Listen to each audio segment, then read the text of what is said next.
നാലാമത്തെ യാചനയായ അന്നന്ന് വേണ്ട ആഹാരം ഇന്ന് ഞങ്ങൾക്ക് നൽകണമേ എന്നത് എല്ലാ നന്മകളെക്കാളും ഉപരിയായി നമ്മുടെ പിതാവ് നന്മ നിറഞ്ഞവനാണ് എന്ന് അംഗീകരിച്ച് അവിടുത്തെ മഹത്വപ്പെടുത്തുന്നത് കൊണ്ടാണ് യേശു ഇത് നമ്മെ പഠിപ്പിച്ചത്. ഞങ്ങൾ എന്ന വാക്ക് എല്ലാ ജാതി മതസ്ഥരെയും, ഞങ്ങളുടെ ആഹാരം എന്നത് പിതാവ് നമുക്ക് നൽകുന്ന ജീവനെയും സൂചിപ്പിക്കുന്നു. ഈ യാചനയെക്കുറിച്ച് വിശദമായി പ്രതിപാദിക്കുന്നത് ശ്രവിക്കുവാനായി നമുക്ക് ഒരുങ്ങാം. അടുത്തതിലേക്ക് പ്രവേശിക്കാം. എന്നിട്ട് നമുക്ക് കുർബാനയിലേക്ക് ഇറങ്ങാം. കാരണം അതുമായിട്ടൊരു കണക്ഷനാണിത്. അന്നന്ന് വേണ്ട ആഹാരം ഇന്ന് ഞങ്ങൾക്ക് നൽകണമേ. വായിച്ചു പോരെ. ഞങ്ങൾക്ക് നൽകണമേ. എല്ലാം പിതാവിൽ നിന്ന് പ്രതീക്ഷിക്കുന്ന മക്കളുടെ ആശ്രയബോധം മനോഹരമാണ്. അവിടുന്ന് ദുഷ്ടരുടെയും ശിഷ്യരുടെയും മേൽ സൂര്യനെ ഉദിപ്പിക്കുകയും നീതിമാന്റെയും നീതിരഹിതന്റെയും മേൽ മഴ പെയ്യ്ക്കുകയും ചെയ്യുന്നു. അവിടുന്ന് എല്ലാ ജീവികൾക്കും യഥാസമയത്ത് ഭക്ഷണം നൽകുന്നു. ഈ യാചന എല്ലാ നന്മകളെക്കാളും ഉപരിയായി നമ്മുടെ പിതാവ് നന്മ നിറഞ്ഞവനാണെന്ന് അംഗീകരിച്ച് അവിടുത്തെ മഹത്വപ്പെടുത്തുന്നത് കൊണ്ടാണ് യേശു ഇത് നമ്മെ പഠിപ്പിക്കുന്നത്. ഞങ്ങൾക്ക് നൽകണമേ എന്നത് ഒരു ഉടമ്പടിയുടെ പ്രകാശനവുമാണ്. നമുക്ക് വേണ്ടി നാം അവിടുത്തേതും അവിടുന്ന് നമ്മുടേതുമാണ്. പക്ഷേ ഈ ഞങ്ങൾ എന്ന വാക്ക് എല്ലാ മനുഷ്യരുടെയും പിതാവായും അവിടുത്തെ അംഗീകരിക്കുന്നു. നാം അവർക്കായി അവരുടെ ആവശ്യങ്ങളോടും സഹനങ്ങളോടും ഐക്യദാർഢ്യം പുലർത്തിക്കൊണ്ട് പ്രാർത്ഥിക്കുകയും ചെയ്യുന്നു. ഞങ്ങളുടെ ആഹാരം നമുക്ക് ജീവൻ നൽകുന്ന പിതാവിന് നമ്മുടെ ജീവൻ ആവശ്യമായ പോഷണവും നൽകാതിരിക്കാൻ സാധ്യമല്ല. ഭൗമികവും ആധ്യാത്മികവുമായ എല്ലാ സമുചിത നന്മകളുമാകുന്ന പോഷണം ഗിരിപ്രഭാഷണത്തിൽ യേശു നമ്മുടെ പിതാവിൻ്റെ പരിപാലനയോട് സഹകരിക്കുന്ന പുത്രസഹജമായ ആശയബോധം അവകാശപ്പെടുന്നു. അവിടുന്ന് നമ്മെ അലസതയിലേക്ക് നയിക്കുന്നില്ല, മറിച്ച് എല്ലാ ആകുലതയിൽ നിന്നും ഉത്കണ്ഠയിൽ നിന്നും നമ്മെ സ്വതന്ത്രരാക്കുവാൻ അവിടുന്ന് അഭിലഷിക്കുന്നു. അതാണ് ദൈവമക്കളുടെ പുത്രസഹജമായ സമർപ്പണം. Very good, continue. ദൈവത്തിൻ്റെ രാജ്യവും അവർക്ക് ബാക്കി എല്ലാം നൽകാമെന്ന് അവിടുന്ന് വാഗ്ദാനം ചെയ്തിരിക്കുന്നു. യഥാർത്ഥത്തിൽ എല്ലാം ദൈവത്തിൻ്റെതാകയാൽ ദൈവത്തെ സ്വന്തമാക്കുന്നവന് അവൻ തന്നെ ദൈവസന്നിധിയിൽ കുറവുള്ളവനല്ലെങ്കിൽ മറ്റൊരു കുറവും ഉണ്ടാകയില്ല. ഒന്നുകൂടി വായിച്ചത്.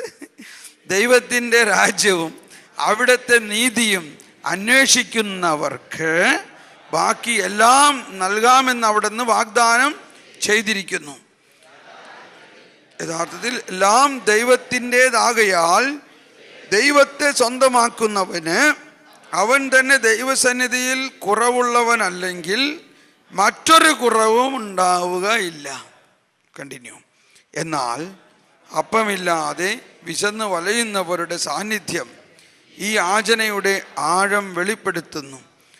ആത്മാർത്ഥമായി പ്രാർത്ഥിക്കുന്ന ക്രൈസ്തവർക്ക് ലോകത്തിൻ്റെ വിശപ്പിൻ്റെ ചിത്രം, അവരുടെ സഹോദരങ്ങളോടുള്ള ഉത്തരവാദിത്വം, വ്യക്തിപരമായ പെരുമാറ്റത്തിലും മനുഷ്യ കുടുംബത്തോടുള്ള കൂട്ടായ്മയിലും നിർവഹിക്കാൻ ആഹ്വാനം നൽകുന്നു. കർത്തൃപ്രാർത്ഥനയിലെ യാചന പാവപ്പെട്ട ലാസറിൻ്റെയും അന്തിമവിധിയുടെ ഉപമയിൽ നിന്നും വേർപെടുത്താനാവുന്നതല്ല. കുഴഞ്ഞ മാവിലെ പുളിപ്പ് എന്ന പോലെ രാജ്യത്തിൻ്റെ നവീനത ഭൂമിയെ ക്രിസ്തുവിൻ്റെ ആത്മാവിനാൽ ഉയർത്തണം. വ്യക്തിപരവും സാമൂഹികവും സാമ്പത്തികവും അന്തർദേശീയവുമായ ബന്ധങ്ങളിൽ നീതി സ്ഥാപിച്ചുകൊണ്ടാണ് നീതിമാന്മാരാകാൻ ആഗ്രഹിക്കുന്ന വ്യക്തികളില്ലെങ്കിൽ നീതിയുള്ള ചട്ടക്കൂട്ടുകൾ ഉണ്ടാവുകയില്ല എന്ന തത്വം നാം ഒരിക്കലും വിസ്മരിക്കരുത്. നമ്മുടെ അപ്പം അനേകർക്ക് വേണ്ടിയുള്ള ഒരു അപ്പമാണ്. സുവിശേഷ ഭാഗ്യങ്ങളിൽ ദാരിദ്ര്യം പങ്കുവെക്കലിന്റെ ഒരു സുഹൃതമാണ്. അത് നമ്മെ സംസർഗം പുലർത്താനും നമ്മുടെ ഭൗതികവും ആധ്യാത്മികവുമായ നന്മകളെ നിർബന്ധത്താലല്ല സ്നേഹത്താൽ പങ്കുവെക്കാനും ക്ഷണിക്കുന്നു. ഇത് കുറച്ചു പേരുടെ സമൃദ്ധിയാൽ മറ്റുള്ളവരുടെ ആവശ്യങ്ങൾ പരിഹരിക്കപ്പെടേണ്ടതിനാണ്. പ്രാർത്ഥിക്കുക, അധ്വാനിക്കുക. എല്ലാം ദൈവത്തെ ആശ്രയിച്ചിരിക്കുന്നു എന്ന മട്ടിൽ പ്രാർത്ഥിക്കുക. എല്ലാം നിങ്ങളെ ആശ്രയിച്ചിരിക്കുന്നു എന്ന മട്ടിൽ അധ്വാനിക്കുക. നാം നമ്മുടെ ജോലി ചെയ്ത് കഴിഞ്ഞാലും ആഹാരം നമ്മുടെ പിതാവിൻ്റെ ദാനമാണ്. അതിനുവേണ്ടി അവിടത്തോട് യാചിക്കുന്നതും അതിനെ പ്രതി അവിടത്തോട് നന്ദി പറയുന്നതും നല്ലതാണ്. അതാണ് ക്രൈസ്തവ കുടുംബങ്ങൾ ഭക്ഷണമേശയിൽ നടത്തുന്ന പ്രാർത്ഥനയുടെ അർത്ഥം. ഈ യാചനയും അതുൾക്കൊള്ളുന്ന ഉത്തരവാദിത്വവും മനുഷ്യനെ നശിപ്പിക്കുന്ന മറ്റൊരു വിശപ്പിനെയും സൂചിപ്പിക്കുന്നുണ്ട്. മനുഷ്യൻ അപ്പം കൊണ്ട് മാത്രമല്ല ദൈവത്തിൻ്റെ വായിൽ നിന്ന് പുറപ്പെടുന്ന ഓരോ വാക്കുകൊണ്ടുമാണ് ജീവിക്കുന്നത്. അതായത് അവിടുന്ന് പറയുന്ന വാക്കുകൊണ്ടും അവിടുത്തെ ആത്മാവ് കൊണ്ടും ദരിദ്രരോട് സുവിശേഷം പ്രഘോഷിക്കുന്നതിന് ക്രൈസ്തവർ സർവ്വ കഴിവുകളും വിനിയോഗിക്കണം. ഭൂമിയിൽ വിശപ്പനുഭവിക്കുന്നവരുണ്ട്.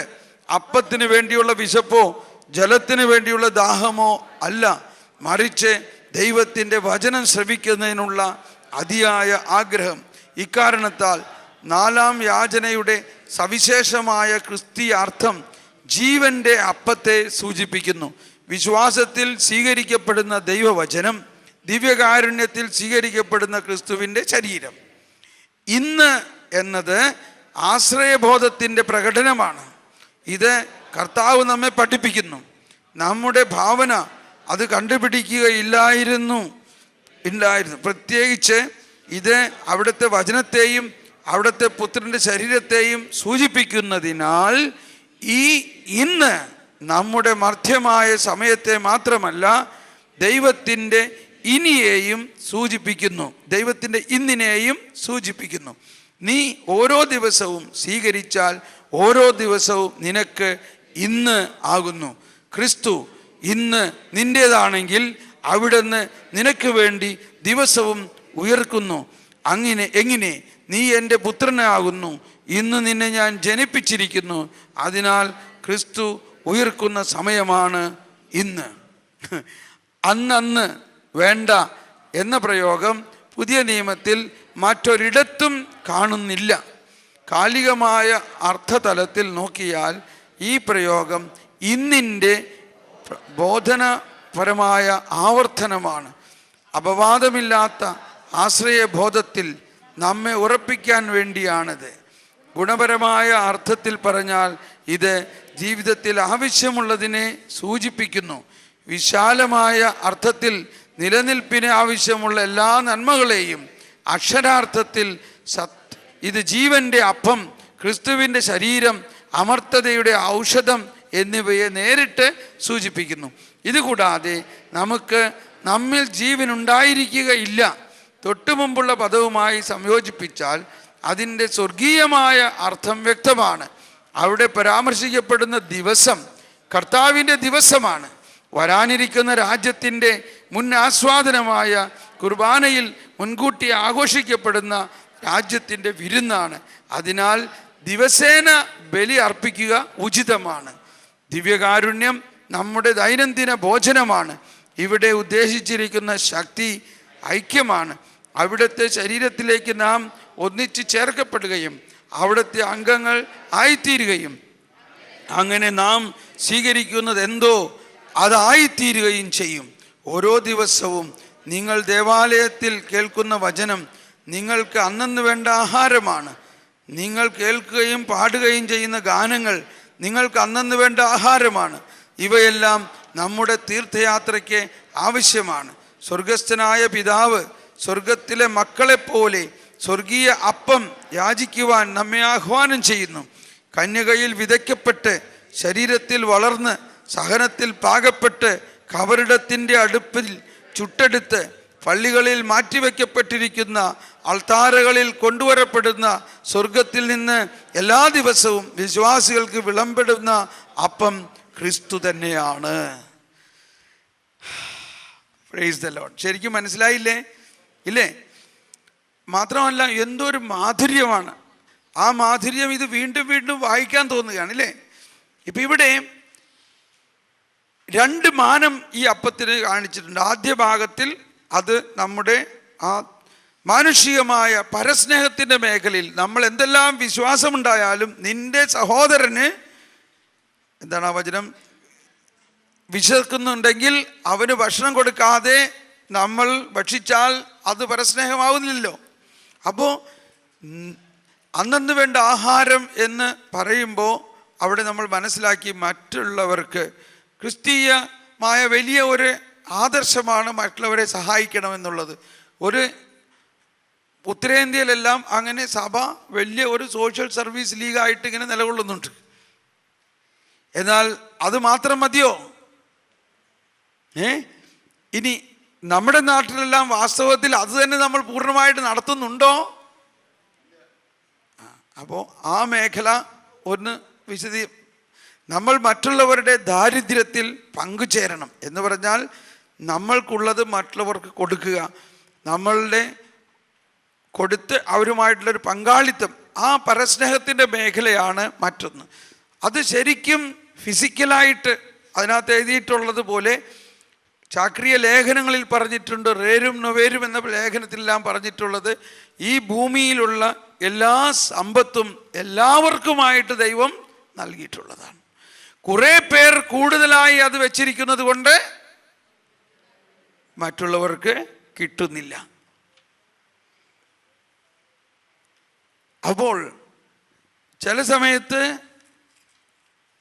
വളരെ ദാരുണമായ അവസ്ഥയാണ് നമ്മുടെ തന്നെ നാട്ടിലും. ഇത്രയും നമ്മളൊരു ഇടവകയാണെങ്കിലും ആ ഇടവകയിൽ ഒരു 200 കുടുംബങ്ങളുണ്ടെങ്കിൽ ആ 200 കുടുംബത്തിൽ എത്ര പേരാണ് വീടില്ലാതെ ഭക്ഷണമില്ലാതെ കഷ്ടപ്പെടുന്നത്? അതിനെ പരിഹരിക്കാൻ നമ്മൾ തയ്യാറാവുന്നില്ലെങ്കിൽ ഈ പ്രാർത്ഥനയ്ക്ക് അർത്ഥമുണ്ടോ? അതിനെ പരിഹരിക്കാനുള്ള ഒരു മനസാക്ഷി നമുക്കില്ലെങ്കിൽ നമ്മൾ ക്രിസ്ത്യാനിയാണോ? ഒരു ക്രിസ്ത്യാനി എന്ന് പറഞ്ഞാൽ നമ്മൾ ദൈവത്തിന് വെർട്ടിക്കൽ ആൻഡ് ഹൊറിസോണ്ടൽ, കുരിശ് പോലെയാണ്. Vertical, horizontal. വെർട്ടിക്കൽ എന്താ? ദൈവവും മനുഷ്യനുമായിട്ടുള്ള ബന്ധം. ഹൊറിസോണ്ടൽ എന്താ? മനുഷ്യനും മനുഷ്യനുമായിട്ടുള്ള. ഇത് മുഴുവനും ആയാൽ മാത്രമേ ക്രിസ്ത്യാനിയാവുള്ളൂ. അപ്പം അത് കുരിശെടുക്കണം, അത് കുരിശ് തന്നെയാണ്. ഈ മറ്റുള്ളവരിലേക്ക് നമ്മൾ ഇറങ്ങുമ്പോഴാണ് ശരിക്കും നമ്മൾ കുരിശാകണത്, ഇല്ലേ? പക്ഷെ അങ്ങനെ ആകുന്നില്ലെങ്കിൽ ദൈവവുമായിട്ടുള്ള ബന്ധത്തിൻ്റെ പൂർണ്ണത ആകുന്നില്ല. ഓക്കെ, അപ്പോൾ ഈ അന്നന്ന് വേണ്ട ആഹാരത്തിൻ്റെ ഒരു ഭാഗം നമ്മൾക്ക് നമ്മുടെ മറ്റുള്ളവരുമായിട്ട് ഏത് ജാതി മതസ്ഥനായാലും അവനെ ഭൗതികമായിട്ട് തന്നെ സഹായിക്കണം എന്നുള്ളതാണ്. അവൻ്റെ ഇല്ലായ്മ കണ്ടിട്ട് നമ്മൾ കണ്ണടയ്ക്കുകയാണെങ്കിൽ നമ്മളിൽ ക്രിസ്തുവിൻ്റെ ആത്മാവ് നിർവീര്യമാകും എന്നത് തീർച്ചയാണ്. ഇതിൽ ഇനിയും നമ്മൾ ധാരാളം സാമൂഹ്യ സേവന നടപടികൾ നമ്മൾ എടുക്കുന്നുണ്ടെങ്കിലും നമ്മൾക്കുണ്ടാകേണ്ട, ഇനി അടുത്തുണ്ടാകേണ്ട ഒരു മാനം വ്യക്തിപരമായി ഓരോ ക്രിസ്ത്യാനിയും വ്യക്തിപരമായി ഇതൊരു ദൗത്യമായിട്ട് എടുക്കണം. ഒരു എൻജിനീയർ, ഒരു ഡോക്ടർ, ഒരു നല്ല ഉദ്യോഗസ്ഥർ വിചാരിക്കുകയാണെങ്കിൽ മറ്റൊരു കുടുംബത്തിനൊരു വീടുണ്ടാക്കി കൊടുക്കാനും അവിടെ ഒരു കൊച്ചിനെ പഠിപ്പിക്കാനും ഒക്കെ ഈസി ആയിട്ട് സാധിക്കും. നമ്മൾ ചിലവാക്കുന്ന ചിലവിൽ കുറച്ചൊന്ന് ചുരുക്കി ചിലവാക്കിയാൽ മതി, ഇത് സാധിക്കും. അങ്ങനെ സാധിക്കുമ്പോഴേ ദൈവരാജ്യം അവനിലാവുന്നുള്ളൂ. അങ്ങനെ അവൻ്റെ കയ്യിൽ, ഒരുവൻ്റെ കയ്യിൽ 10 ലക്ഷം രൂപയുണ്ടെന്ന് വിചാരിച്ച് ദൈവരാജ്യമാവോ? അത് ബാങ്കിലിട്ടാൽ ദൈവരാജ്യമാകോ? പക്ഷെ ആ 10 ലക്ഷത്തിൽ 1 ലക്ഷം ഒരു പാവപ്പെട്ടവൻ ഒരു വീടുണ്ടാക്കി കൊടുക്കുകയും അവൻ പറയുകയാണ്, എൻ്റെ സാറേ, എൻ്റെ ജീവിതത്തിൽ ഒരിക്കലും ചിന്തിച്ചില്ല ഞാനൊരു കൂര എനിക്കിങ്ങനെ കിട്ടും. സാറിനെ ദൈവം അനുഗ്രഹിക്കട്ടെ. ഇവിടെ എന്തായി? ഇവിടെ എന്ത് കിട്ടി? ഇതാണ് ദൈവരാജ്യം വിൽക്കലും വാങ്ങലുമാണെന്ന് പറഞ്ഞത്. ദൈവരാജ്യം വാങ്ങാൻ പറ്റുമോ? പറ്റും. ദൈവരാജ്യം എങ്ങനെ വാങ്ങാൻ പറ്റും? അതല്ല എഴുതിയിരിക്കുന്നത്. മത്തായി 13-ാം അധ്യായം 44 എഴുതിയിരിക്കണം. എന്താ? 42, 43, 44. ദൈവരാജ്യം ഒരുവൻ വയലിൽ കണ്ടെത്തിയ ഒരു നിധിക്ക് സമാനം. അവനത് കണ്ടെത്തിയപ്പോൾ അവൻ്റെ കയ്യിലുള്ളതെല്ലാം വിറ്റ് ആ വയൽ വാങ്ങുന്നു. വിൽക്കൽ വാങ്ങൽ. വീണ്ടും വീണ്ടും ഈ ഒരു ഉപമ യുടെ ആശയത്തെ ശക്തമാക്കാൻ വേണ്ടി 2 ഉപമകൾ അവിടെ പറഞ്ഞിരിക്കുകയാണ് ഒരേ അർത്ഥത്തിൽ. വീണ്ടും പറയാണ്, ദൈവരാജ്യം വളരെ വിലപിടിപ്പുള്ള ഒരു രത്നം അന്വേഷിച്ച് നടക്കുന്ന രത്ന വ്യാപാരിക്ക് സാദൃശ്യം. വ്യാപാരി വിൽക്കൽ വാങ്ങൽ നടത്തുന്നവനല്ലേ വ്യാപാരി? ഒന്ന് വായിച്ചേ. സ്വർഗരാജ്യം വയലിൽ ഒളിച്ചു വെച്ചിരിക്കുന്ന നിധിക്ക് തുല്യം. അത് കണ്ടെത്തുന്നവൻ അത് മറച്ചു വയ്ക്കുകയും സന്തോഷത്തോടെ പോയി തനിക്കുള്ളതെല്ലാം വിറ്റ് ആ വയൽ വാങ്ങുകയും ചെയ്യുന്നു. വീണ്ടും സ്വർഗരാജ്യം നല്ല രത്നങ്ങൾ തേടുന്ന വ്യാപാരിക്ക് തുല്യം. അവൻ വിലയേറിയ ഒരു രത്നം കണ്ടെത്തുമ്പോൾ പോയി തനിക്കുള്ളതെല്ലാം വിറ്റ് അത് വാങ്ങുന്നു. തനിക്കുള്ളതെല്ലാം വിറ്റ് അത് വാങ്ങുന്നു. വിൽക്കൽ വാങ്ങൽ. സക്കേവൂസിന്റെ ഭവനത്തിൽ യേശു വന്നു കഴിഞ്ഞപ്പോൾ സക്കേവൂസ് ഉടനെ പറഞ്ഞത് എന്താ? എൻ്റെ പകുതി ഞാൻ വിറ്റ് ആ ദൈവരാജ്യം ഞാൻ വാങ്ങാൻ പോവാ. എന്താ? ഞാൻ ദരിദ്രർക്ക് കൊടുക്കുക. അപ്പോൾ എന്ത് സംഭവിച്ചു? തൻ്റെ വിറ്റ് ദരിദ്രർക്ക് കൊടുത്തപ്പോൾ എന്താ വാങ്ങിയത്? ആ നിധി കണ്ടെത്തി. ആ കണ്ടെത്തിയ നിധി അയാളങ്ങ് കച്ചവടമാക്കി. എന്താണ് ആ നിധി? ദൈവരാജ്യം. 1,00,000 രൂപ ഉണ്ടെങ്കിൽ ദൈവരാജ്യം കച്ചവടമാക്കാം നീ. വേണമെങ്കിൽ നോക്കിക്കോ. ഇത് ദരിദ്രരോടുള്ള സുവിശേഷമാണ്. ഏത് തരത്തിലുള്ള ദരിദ്രരോട്? ആത്മാവിൽ ദരിദ്രർ. അപ്പോൾ സമ്പത്ത് ആസ്വദിക്കുന്നവർ മറ്റൊരു തരത്തിൽ ദരിദ്രരാണ്. അവരെയും രക്ഷിക്കണ്ടേ? അവരെങ്ങനെ രക്ഷിക്കണേ? അവരുടെ ആ സമ്പത്തിൻ്റെ ഒരംശം എടുത്ത് കച്ചവടം ചെയ്യുക. ആ സമ്പത്തിൻ്റെ അംശമെടുത്ത് ദരിദ്രന് കൊടുക്കുമ്പോൾ ആ ദരിദ്രനുണ്ടാകുന്ന ആ സന്തോഷം, ദൈവത്തിൻ്റെ ഹിതം അവിടെ നടപ്പാക്കി. കാരണം അവനും കൂടി വേണ്ടിയിട്ടാണ് ഞാൻ നിനക്ക് തന്നിട്ടുള്ളത്. അത് നീ ഇപ്പോൾ കൈമാറിയപ്പോൾ ഈ 2 മക്കളും ഒരേ മാതിരിയായി. വലിയ സന്തോഷം. ഈ ഒരു വലിയ ആശയമാണ് ദൈവരാജ്യത്തിൻ്റെ ഈ ലൂക്കയുടെ സുവിശേഷത്തിൽ മുഴുവനും നിൽക്കുന്ന ഒരു ആശയമാണിത്. അതാണ് ദരിദ്രരുടെ സുവിശേഷം എന്ന് പറയുന്നത്. പക്ഷേ വാസ്തവത്തിൽ പണക്കാരുടെ സുവിശേഷം അത്. പണക്കാരൻ സ്വർഗത്തിൽ കയറാൻ വേറെ ഒരു മാർഗവുമില്ല. പണക്കാരെ കുറ്റം പറയല്ല, സൂത്രം കാണിച്ചു കൊടുക്കുകയാണ്. അതുകൊണ്ട് ആരെങ്കിലും പണക്കാരുണ്ടെങ്കിൽ ഇങ്ങനൊരു സൂത്രം അവിടെ കിടക്കുന്നുണ്ടെന്ന് മനസ്സിലായിക്കോ. എളുപ്പം സ്വർഗരാജ്യത്തിൽ കയറാം. ഞാൻ ചിലരോടൊക്കെ പറഞ്ഞിട്ടുണ്ട്, അവർ കയറിയിട്ടുമുണ്ട്, അതിൻ്റെ സന്തോഷം അനുഭവിച്ചിട്ടുണ്ട്. ഇന്ന് വലിയ അനുഗ്രഹത്തിലാണ്. അവർ ഒരുപാട് ദാനങ്ങൾ കൂടിയിട്ടും ഒരു ചലനവുമില്ല, ഒരു മാറ്റം ഉണ്ടാവുന്നില്ല. ഞാൻ പറഞ്ഞേ, ഈ ധ്യാനം മാത്രം കൂടിയത് കൊണ്ടും എന്തെല്ലാം പ്രാർത്ഥിച്ചത് കൊണ്ടും എന്തെല്ലാം ഉപവസിച്ചത് കൊണ്ടും ഉണ്ടാവില്ല. കാരണം ഇങ്ങനെ ഒരു ക്ലോസ് അവിടെ കിടക്കുന്നുണ്ട്. നിന്റെ വാതിക്കൽ കിടക്കുന്ന ലാസറിനെ നീ കാണുന്നില്ലെങ്കിൽ, ഇപ്പം ധനവാൻ എന്ത് തെറ്റാ ചെയ്തത്? ധനവാൻ വല്ല തെറ്റും ചെയ്തതായിട്ട്, വല്ല പ്രമാണം ലംഘിച്ചതായിട്ട് എഴുതുന്നുണ്ടോ? എന്താ തെറ്റ് ചെയ്തിരിക്കുന്നത്? തൻ്റെ വാതിക്കൽ കിടക്കുന്ന ദരിദ്രനായ ലാസറിനെ കാണുന്നില്ല. ഇത് കാണാനുള്ള കണ്ണ് സാമൂഹികമായിട്ട് സഭാതലത്തിൽ ഡയസിസിലും സാമൂഹ്യ സേവന സംഘടനകളും ചെയ്തുകൊണ്ട് കാര്യമില്ല. നടന്നോട്ടെ. ഞാൻ എന്ന ക്രിസ്ത്യാനിക്ക് ഈ കണ്ണുണ്ടോ? ഞാനൊരു ക്രിസ്ത്യാനിയാണോ? ഞാനൊരു ക്രിസ്ത്യാനിയാണെങ്കിൽ എൻ്റെ അകത്ത് ഈ കണ്ണ് ഉണ്ടാകണം. ഈ കണ്ണുണ്ടെങ്കിൽ അപ്പോഴല്ലേ ദൈവരാജ്യം ഈ പ്രപഞ്ചത്തിൽ പടരുള്ളൂ. ഇപ്പോൾ അപ്പസ്തോല പ്രവർത്തനങ്ങൾ, ഒരു വാക്കുകൂടി പറഞ്ഞിട്ട് ഞാൻ നിർത്തിയുള്ളത്. അപ്പസ്തോല പ്രവർത്തനത്തിൽ 2-ാം അധ്യായത്തിൽ പന്തക്കൊസ്ത് ഉണ്ടായി.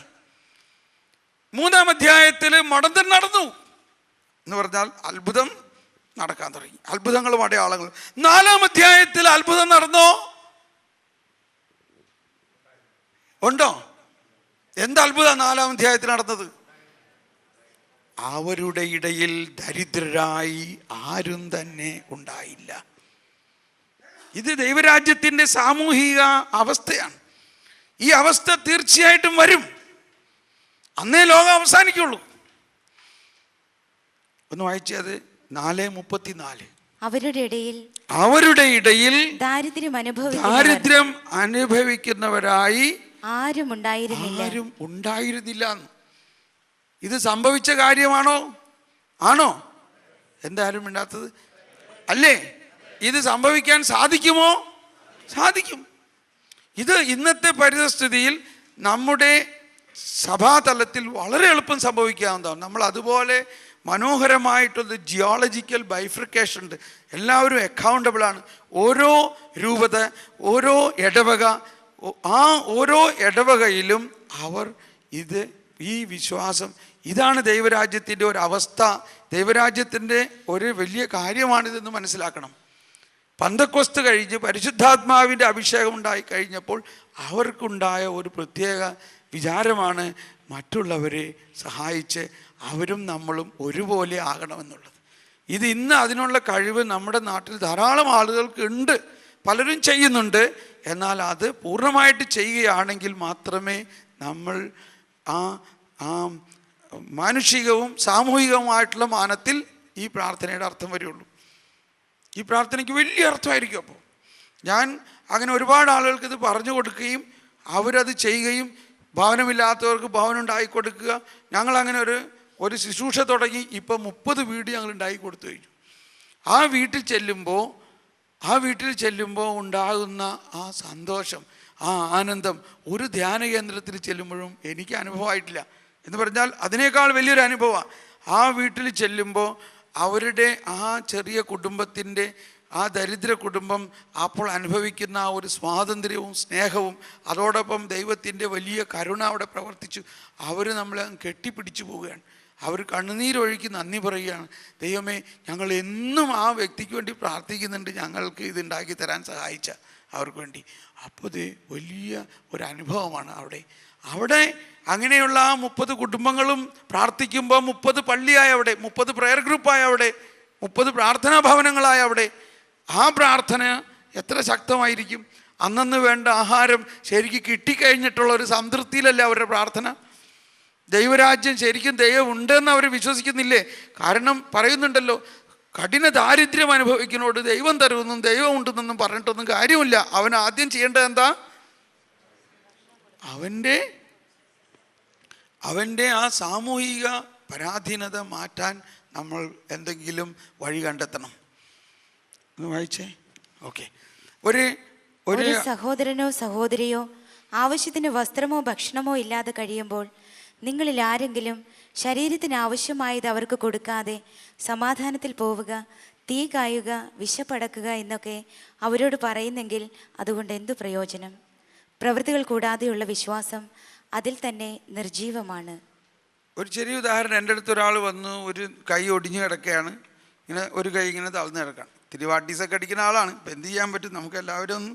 പക്ഷേ അപ്പോൾ അയാൾ ഭാര്യയുണ്ട്, ഞങ്ങൾക്ക് ഒരു ജോലിയും ചെയ്യാൻ പറ്റില്ല. അപ്പോൾ ഞാൻ പറയും, നിനക്ക് എന്തെങ്കിലും ഒന്ന് ചെയ്യാൻ പറ്റുമോ? എന്തായിരുന്നു നീ പണ്ട് ചെയ്തത്? ഉണക്കമീൻ കച്ചവടം ചെയ്തിട്ടുണ്ടായിരുന്നു. അത് മതിയല്ലോ. നീ ഇന്ന് ഉണക്കമീൻ കച്ചവടം ചെയ്യാൻ തയ്യാറാണോ? അത് ചെയ്യാൻ തയ്യാറാണ്. പക്ഷേ എൻ്റെ അടുത്ത് പൈസ ഇല്ല, കുറേ മീൻ മേടിക്കണ്ടേ. ശരി, എത്ര കാശ് വേണം? നീ ഉണക്കമീൻ എങ്ങനെ വിറ്റിരുന്നത്? ഞാൻ കുറേ മീൻ മേടിച്ചിട്ട് അത് തൂക്കി, ഒരു ത്രാശൻ്റെ അടുത്തുണ്ട്, അത് തൂക്കി 200 ഗ്രാമിൻ്റെ പാക്കറ്റ് ആക്കിയിട്ട് വീടുകളിൽ തോറും കൊണ്ടുവന്ന് വിൽക്കും. ഒരു ദിവസത്തേക്കുള്ള മീൻ മേടിക്കാൻ എത്ര കാശ് വേണം? ഒരു 1000 രൂപ ഉണ്ടായാൽ മതി.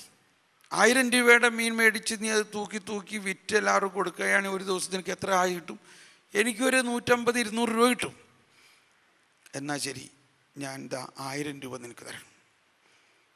നീ നാളെ തന്നെ മീൻ മേടിച്ച് തൂക്കി അതിൻ്റെ കണക്ക് എനിക്ക് കൊണ്ടൊന്ന് കാണിച്ചിട്ടുണ്ട്. എനിക്ക് കണക്ക് കാണണമെന്ന് പറഞ്ഞാൽ എനിക്കത് സന്തോഷിക്കാൻ വേണ്ടിയാണ്, അതൊന്ന് ആനന്ദത്തിൽ അനുഭവിക്കാൻ വേണ്ടിയാണ്.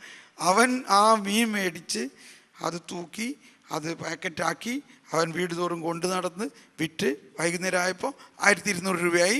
200 രൂപ അവന് കുടുംബത്തിൽ അരി മേടിക്കാനായി. 1000 രൂപ പിറ്റേ ദിവസത്തെ ഇൻവെസ്റ്റ്മെൻറ്റ്. ഇതുണ്ടോ? ഇപ്പോൾ ആ കുടുംബത്തിൽ ദൈവരാജ്യം വന്നോ? ഇല്ലേ? അത് എനിക്ക് ഭയങ്കര ആനന്ദമായിട്ട് തോന്നുകയാണ്. അവനത് വന്ന് അത് കഴിഞ്ഞിട്ട് ഞാൻ നീ പിറ്റേ ദിവസം വരണം, എനിക്ക് കാണണം ആ കാശ്. അല്ലെങ്കിൽ അവൻ ചിലപ്പോൾ ഇത്തിരി വാട്ടീസ് അടിക്കാൻ കൊണ്ടുപോയി. അപ്പം ഇങ്ങനെ അവരെ കൺട്രോൾ ചെയ്യണം. പക്ഷെ അവൻ വാട്ടീസ് അടിക്കുമെന്നും പറഞ്ഞുകൊണ്ട് അവന് കൊടുക്കാതിരുന്നു കഴിഞ്ഞാൽ അവൻ കൂടുതൽ നിരാശനാവും, ഇല്ലേ? അപ്പം അവരെ അങ്ങനെയാണെങ്കിലും നമ്മൾ സഹായിക്കണം. ഈ മേഖലയിൽ നമ്മൾ ഇനിയും വളരാനുണ്ടെന്നാണ് എൻ്റെ ആഗ്രഹം. നമ്മൾ ഇത്രയും കരിസ്മാറ്റിക്കുകളാണ്, ഒരുപാട് കാര്യങ്ങൾ ഇങ്ങനെ നവീകരണ പ്രസ്ഥാനത്തിൽ ചെയ്യുന്നുണ്ടെങ്കിലും ഈ സാമൂഹിക മാനത്തിൽ നമ്മൾ വേണ്ട മാതിരി ചെയ്യുന്നില്ല. നമ്മൾ അതേ സമയത്ത് പൈസ എന്തോരം വ്യർത്ഥമായിട്ട് ഉപയോഗിക്കുന്നു. ചില വീടുകളുടെ മതിലുകൾ കണ്ടാൽ തന്നെ എത്ര ലക്ഷം രൂപയാണ് ആ മതിലിന് ചിലവാക്കിയേക്കുന്നത്. ഇതൊക്കെ കർത്താവ് കാണുമ്പോൾ എന്തായിരിക്കും?